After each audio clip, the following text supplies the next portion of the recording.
Hey guys, welcome back. So, I guess it's time to get out the apocalypse bingo once more, and to tick off, Putin gets overthrown. Okay, so not quite. Putin has not been overthrown, and this is not something that's occurring, I don't think, for a long while. However, things have definitely escalated. What has effectively occurred is that Prigozhin, the leader of the Wagner private military contractor group, has now withdrawn all his soldiers from Ukraine and is marching for Moscow in order to overthrow the Russian commanders in charge of the military because, well, things ain't been going too nice. I'll explain this very quickly. Basically, what's been unfolding between Russia and the Wagner group is that there's been some serious tensions. The Russian military hasn't been giving Wagner the weapons and equipment they need. They'll go, hey, we need air support, and they don't get air support. Or, if the Russians are feeling really nasty, they'll give them air support, but it'll miss the target that they want it to hit by about 100 meters, and they'll bomb the Wagner people instead. This has led to several incidents where there's been blue and blue type incidents, but there's also just been incidents where out of malicious intent, soldiers, artillery crews have fired upon Wagner units. This the entire situation we're seeing right now has basically been triggered by a more recent event where the Wagner units in a base were targeted by a supposed Russian missile. Yeah, that's not really good. And basically this has caused tensions to flare once more, and they're now marching to Russia. So, what is this a serious situation? What's this likelihood that something's going to occur? Well, the thing is, it's going to be serious, okay? Wagner alone has about 25,000 people that are in it, okay? Wagner is a big group.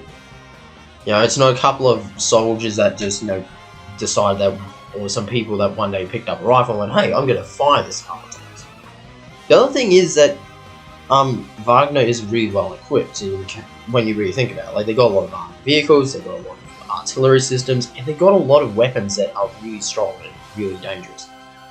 And as you can see, Russia is taking this very seriously too, as they've been upping defenses and protecting certain areas of Moscow and Russia in case of attack. Putin has made a televised appearance, basically saying that anyone involved in this incident will be punished, and that basically it's really not good and blah blah blah, basically the regular stuff that you say when you're about to face a internal conflict. One of the big problems that has to be taken into account here though is ultimately though that Wagner may not be the big problem. You see, there are so many other oil and gas companies and tycoons and oligarchs within Russia that also have their own military firms. These military firms assure them with their power and make sure that Russia and Putin by extension can't just throw them out and can't just send them off to the gulag, as what happened with all of other Putin's rivals, when people got a bit too powerful and a bit too rich. This basically means that they're able to protect themselves and their interests.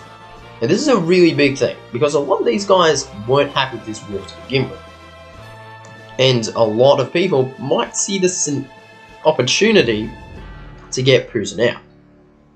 The other thing is that there is a pro-Ukrainian movement within Russia. And this is something you got to understand. There is a lot of pro-Ukrainian anti-war movements that already exist. And this single group, right, Wagner, it may not be a big group in comparison to the Russian military, but it could be that little push, right, that gets the snowball rolling down the hill, which can turn into an avalanche.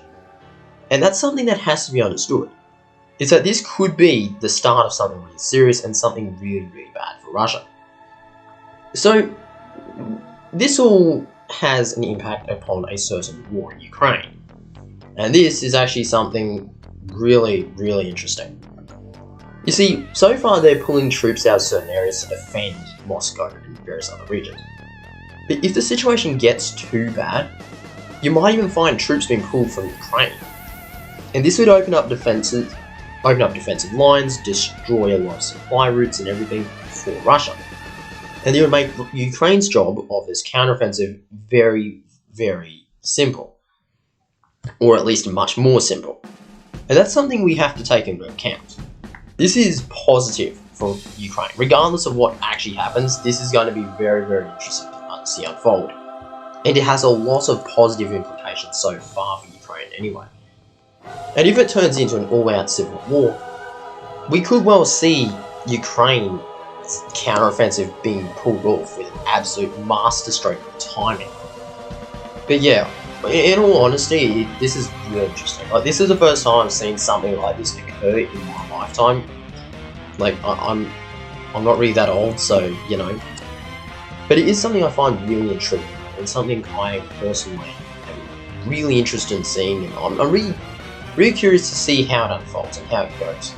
But yeah, that's it for now. I hope you guys enjoyed. If you did, please leave a like and subscribe. It really helps the channel.